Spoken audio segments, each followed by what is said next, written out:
Madalas ba nating nararamdaman na abala tayo sa buong araw? Pero sa dulo parang wala tayong natapos na makabuluhan? Busy ka ba talaga o tunay na productive lang? Maraming emails, sunod-sunod na meetings, at sabay-sabay na multitasking? Ito ba ang sukatan ng pagiging epektibo sa trabaho? O baka ito ang nagpapabagal sa ating progreso? Ang oras ay napakahalaga.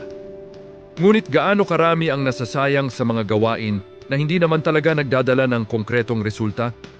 Mag-focus tayo sa kung ano ang tunay na mahalaga. Ang tunay na productivity ay hindi tungkol sa dami ng ginagawa, kundi sa kalidad at epekto ng bawat gawain. Prioritize ang mga pinaka-importanting task na may malaking impact. Kapag nakatapos ka ng isang mahalagang proyekto, ang pakiramdam ng tagumpay ay walang katumbas.